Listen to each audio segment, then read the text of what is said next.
Hey y'all, welcome back. I'm TK, and if you haven't been here before, this channel is all about doing a little bit of makeup, a little bit of cooking, and having a lot of fun. And if that sounds like a good time to you, then go ahead and click the subscription button down below.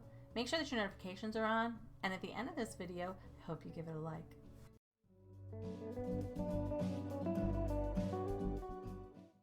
I'm going to do a little get ready with me. I'm going to talk about a couple of different things. Because fuck if you know me, I love to talk. I'm going to be using a palette that I really like. So already the review is good. We just don't even have to. But it's from Spoiled Lips, called the Planchette palette. And it looks like this.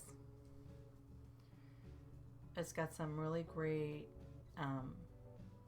glitters in it. First thing I'm going to talk about is how much I love Spoiled Lips Cosmetic, this palette. This is one of the palettes that was featured in my video, things I bought for packaging. I listen to, every Monday I watch Robert Welsh's Ghost and Makeup Monday. His subscribers send in stories about any like paranormal encounters that they've had, and he reads them out loud and then does an eye look, and it's like really cool. So one Monday I was watching and he pulls this out. Now I am a huge fan of paranormal things. It fascinates me. If you watch my video about things I bought just for packaging, then I kind of go into it there. But when I saw this, I was like, oh, you know, I have to have that. So I bought it for the packaging. I did not care if it performed. It was really cool when I got it. I thought it was even better because there's like little lips all over it, because this is Spoiled Lips Cosmetic. This is a great way of keeping your name in your product. But the formula is actually really great, and so I'm going to do an eye look with it today because I'm going to talk about something else. So I did want to do a review of it, but now I've done the review. It's a great formula. There's a highlighter in the palette, which I think is great. I'm going to give it a try. So we're going to do something really fun with this palette. If you know me, you know that I kind of have things to say about lots of things. I am opinionated. I just stopped being opinionated about things I don't know about. So please feel free to go, yeah, you don't know anything about this either, because I'm always willing to learn. The thing I'm going to talk about today is swatching. And you're like, okay, 5 seconds, we can talk about swatching. No, here's my thing. I honestly think we should do away with it. Now I'm going to tell you why. One of the things I absolutely cannot stand about advertising. So if you're involved in advertising, if you are talking about a product that you really like and you're being paid for it, you're in advertising. One of the things I really despise about advertising is being dishonest in advertising. Now here's what that doesn't mean. What that doesn't mean is saying things like, oh, we have the best cleanser, or the highest rated cleanser, if that's true. Other than things that you can test for, like I hate this stuff about, one of the things I really hate is when they go, oh, it's clinically tested. It's clinically proven. To do what? To do what, motherfucker? What is it clinically proven to do? You can't just go, oh, it's clinically proven. That don't mean shit. Don't fall for that. And so that also goes for things that people do, right? So they go, oh, this primer is absolutely poreless. And then they got 10 filters on their face and Photoshop. Really? Shoot. Let me tell you something. You cannot shit a shitter. Alright? I am in the print industry, and I see Photoshop every day. I see Photoshopped images. I fix things with Photoshop. Alright? Some people can't tell, but I can tell. It's very easy. There's lots of ways. Even if you do remember to not warp the closet door behind you when you're trying to make a fat booty pic. Alright? I know. I abhor it. I cannot stand the shill. Okay? Somebody that just is like, yeah, whatever. I'll just sell it. And then just does it. Okay? Advertising is an art. Okay? Yes, it's the art of the sale. It's an art of being convincing with your words, of getting people excited about a product. That's fine. But outright lying to get them excited about a product doesn't serve you or your product very well. I don't understand why people do it. And I don't understand why the brands don't go, please don't Photoshop our stuff. Please don't use our product and then Photoshop it, because it's not going to perform that well. You're going to get more complaints and more returns. I know that in some countries you can't return things, but in the United States you can. So you want all that going in the garbage, right? You want people going out online going, this doesn't work at all the way it says it works. Stop it. Stop it right now. Okay, and that leads me to swatching. So here's the thing. If I were to take this palette right here and I were to do all those swatches on my arm, okay, that gives you jack shit information about what this palette truly, how it truly performs, what it truly looks like, okay? The most important thing about makeup is, how does it perform? How is it going to hold up? How is it going to go on my face? And how is it going to wear? And obviously, you know, you want to know, what's it going to look like? Well, if I take my finger and I put some color on it, and then I put abnormal pressure that you would not achieve with a brush, and you wouldn't even do with your finger because you'd be like digging into your eyeball, and then I stick that on my arm, what the hell purpose does that serve? Okay. So I don't get it. I don't get swatching. Somebody please tell me what that tells you about how an eyeshadow performs. Here's another thing I don't get about swatching, or why people would even want to do it. Here's what happens, okay? If you, and this is why you really have to be careful when you're using a product, when you're using a powder product over top of something oily. So using a powder product, you're using, say, a blush, okay, and you're using a powder blush and you're putting it straight on your face after you've done like concealer. Right now I've got basically a very oily substance on my face. If I were to take this blush, any blush, it doesn't matter, pick one, a powder, and dip into it, do this cheek, dip into it again, and do the other cheek.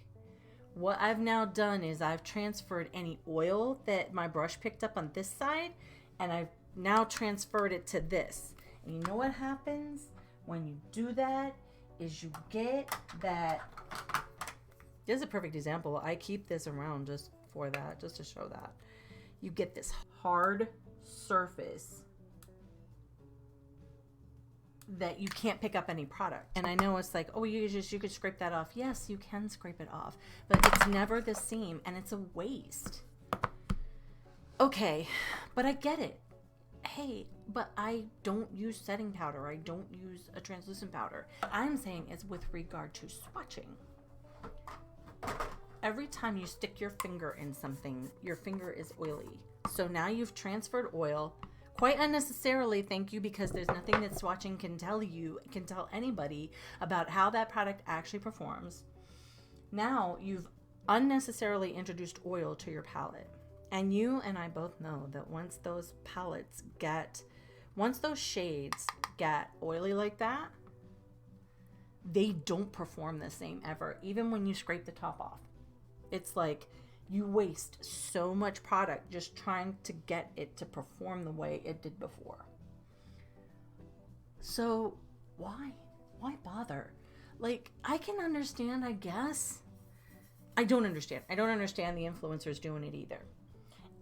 Oh, it's PR. They don't pay for it. They're probably not going to use it. Yeah, that's true. They're probably not going to use it. And it's PR, and it's designed to be an advertising, it's designed to be collateral damage for advertising, and that's fine. A lot of product is used or thrown away or whatever for advertising purposes, but that particular thing, the swatching, even if you consider yourself an influencer, doesn't fucking makes sense. What you're showing me how that performs on your arm is, it's first of all, the pressure is no kind of pressure that you'd ever put on your eye. It's no kind of pressure you'd even put in your cheek. I gotta tell you, Manny just did a video, Manny MUA just did a video launching his Lunar Beauty blush. And he's like, I'm not going to swatch on my finger, although I think he did put some on his finger, but I'm not going to swatch on my finger. I'm going to put it on my arm with a brush. That actually makes the most sense. I know a lot of people have, tried to get away from it. They'll go, okay, I've put primer on my arm and I'm going to use a brush. I know that it doesn't look spectacular. And brands, listen up. I get that it doesn't look spectacular. However, the other bullshit doesn't tell me anything about how it truly goes on and how it truly performs. So you're lying. Now, this is what you can't do. What you can't do is come at me and go, oh, but that's the only way to show how it performs. No, because y'all have done some gorgeous, incredible eye looks that can show somebody exactly how it performs when it's used correctly in the right context. And you're right, there isn't any right context. I'm the first one to say that. I'm the first one to say, oh yeah, you can use eyeshadow on your lip or your nails. I've done videos about it. But the thing of it is that it is an eyeshadow, and the brand wants to show it as an eyeshadow. They're fine. Obviously, if you use it on your lip, they're going to be okay with that, but they're truly not trying to market it. They're not marketing it as a lip product. Okay. But you cannot come at me and go, oh, but that's the only way to do it is swatching. No, it's not the only way to do it. I'm sorry. The best way to show it is to do an eye look with it. Okay. I get it. How am I going to see every shade? You're not going to see every shade.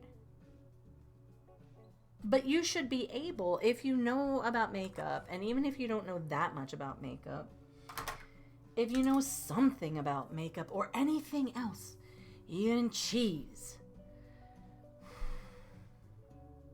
Okay, rewind.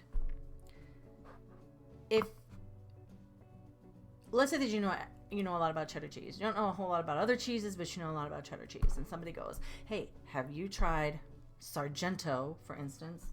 By the way, I am not sponsored by anybody, so I'm just going to bring up brand names, so I don't care. If somebody goes, oh, have you tried Sargento's cheddar cheese? Oh my gosh, fantastic. You need to try it. And you try it and you go, oh, wow, I know a lot about cheddar cheese. Or I don't know much about cheese. That cheese is really good. You have every reason to believe that the rest of the Sargento line is going to be good. So, out of this palette, I have done an eye look using this, and this, okay? That eye look is really nice.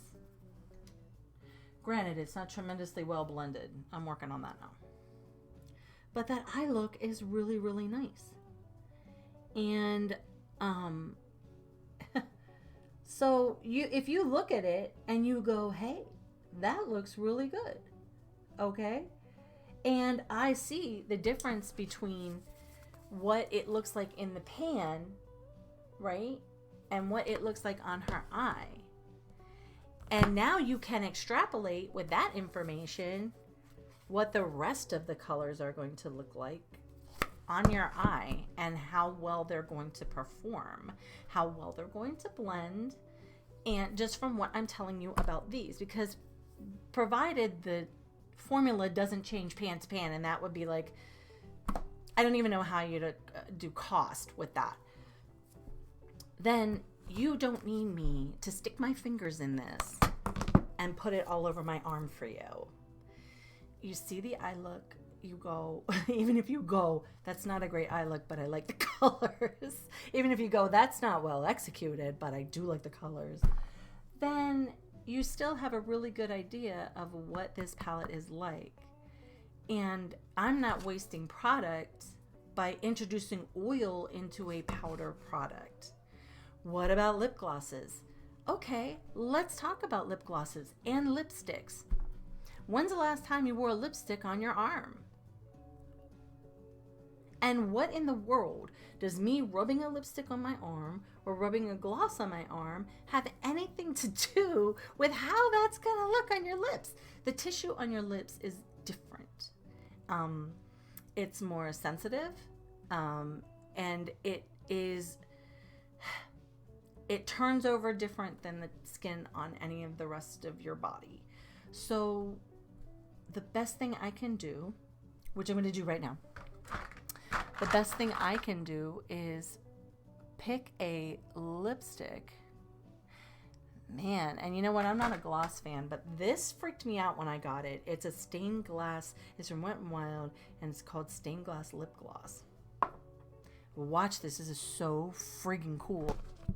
It's a great liquid lipstick. It is not tremendously glossy, and it doesn't feel like a gloss. It feels like a liquid lipstick. So I really do like the fact that they call it stained glass. It is a stain. It will stain. But me rubbing that on my arm isn't going to tell you a damn thing about it. So, swatching. Let's just finish it up. Okay? Number one, doesn't tell you anything about how the product performs. Nobody wears eyeliner, eyeshadow, lipstick, or lip gloss on their arm. That skin is different. Okay? Number two, if you're doing it on a dry product, if you're putting your fingers in dry product, you are introducing oil, and it's going to make it seize up. And so you're going to waste more product trying to get it back to performing the way it used to, and we all know that it probably never will.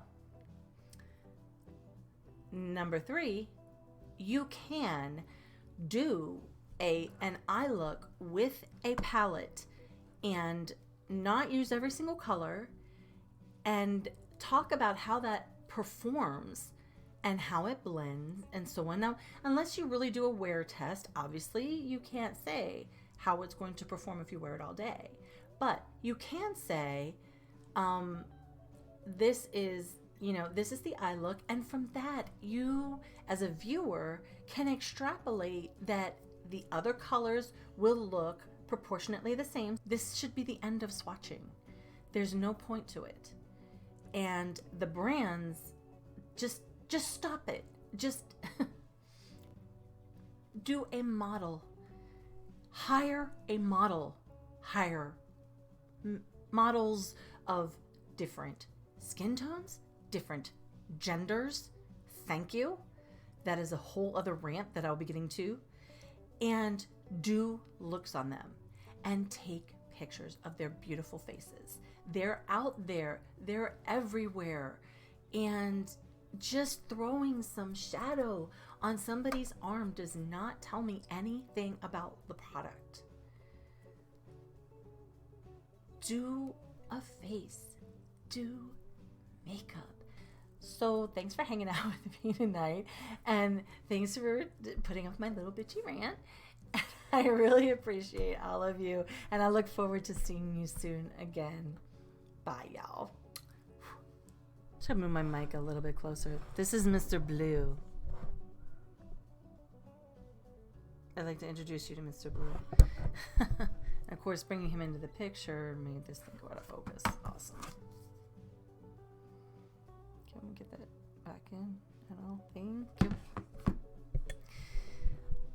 So, just want to move Mr. Blue a little bit closer, but not so close that he takes the focus off of me. Because that's my ego.